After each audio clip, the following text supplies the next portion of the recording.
Hello and welcome to Bramlage Coliseum. I'm Mercury sports editor and also Kansas State beat writer Ryan Black. I'm here with Greg Woods. Greg, how you doing today? I'm doing great. How are you? Well, we are here at Bramlage Coliseum after Throwback Day, but for Kansas State, not much of a throwback result because of the fact that it's now 7 straight losses. They lose to Texas here 70 to 59. Greg, certainly I'm a little bit surprised that K-State didn't have a better effort, given that, again, this is a Texas team that was down 2 starters. I think a lot of people really thought K-State would win this game. I mean, again, even given their struggles, it's not as if Texas came in here with a tremendous amount of momentum other than the fact they won their previous game against TCU. So, just what are your general thoughts on just how this game unfolded today?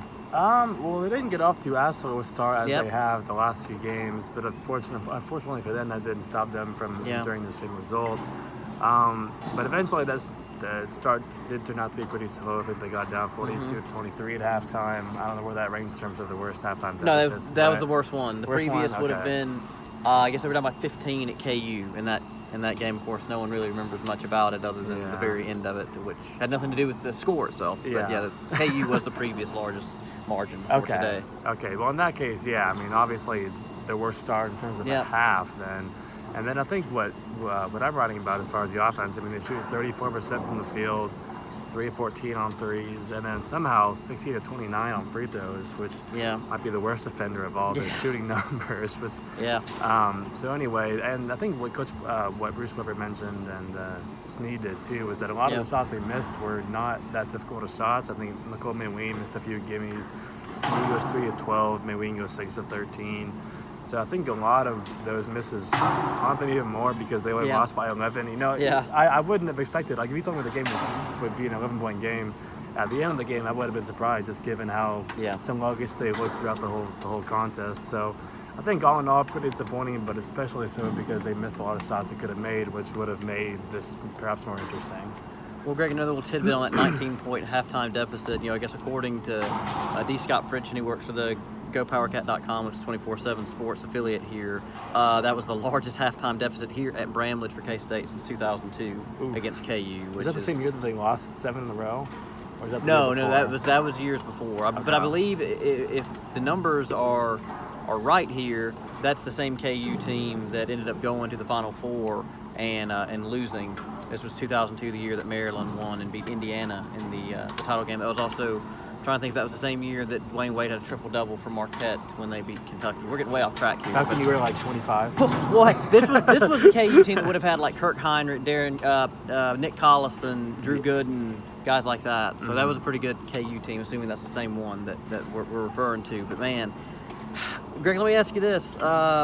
You've been obviously a big critic of Nicole Mayween, and certainly deservedly so for the most part. But I mean, he had a fairly good game today. But Bruce Weber kind of complained that it could have been even better.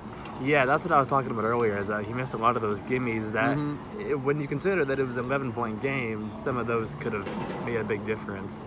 I think there were a few highlights for him. He just grabbed it and dunked it a few times, which is something that Weber wants him to do. Just grab it and dunk it. I mean, the guy's like 6'9".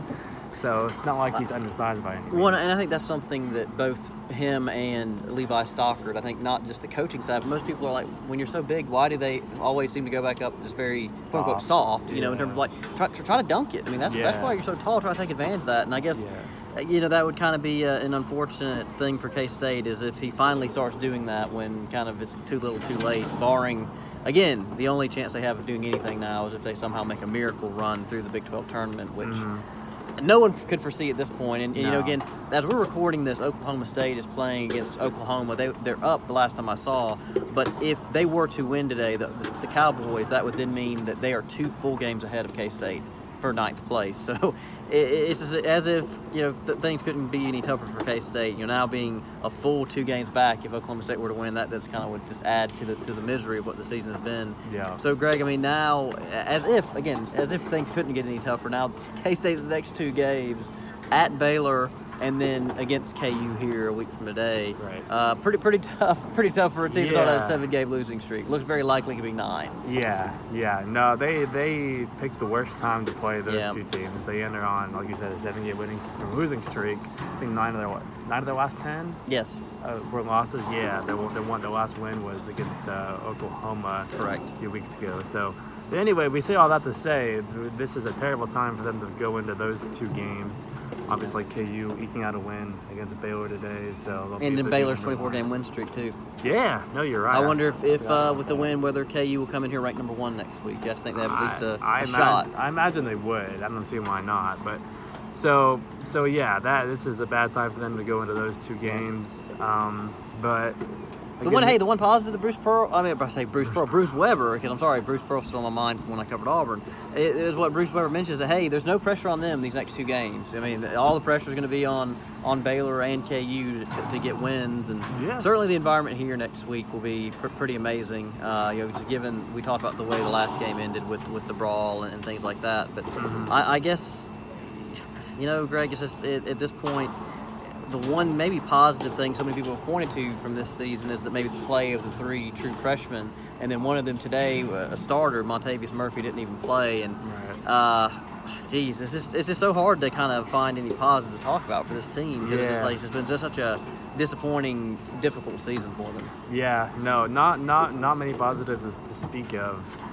As I look through the stats, there's I can't point out one single stat that you could point to. And I mean, it's just kind of, same stuff, different day for them. So. And Greg, I tweeted about it, and I mean, you can just look at it if you go kind of on the play-by-play. I mean, Texas still wins by 11, even though they don't hit a single field goal in the last 5 minutes. 6.5. 6:29. Oh, right. It's a pretty. That just again tells you what kind of hole K-State was in, that they couldn't get closer than 11 points despite Texas not making a field goal in 6.5 minutes to end the game. But Greg, I don't really know. I'd love to talk more, but I just feel like that we've kind of covered everything that you could cover. I mean, we'll see if maybe here a week from today, whether we'll be talking about a massive upset or whether we'll be talking about maybe the 9th straight loss for K-State this season. And I guess for Greg Woods and Ryan Black, Manhattan Mercury, Bramlage Coliseum, thank you so much for watching.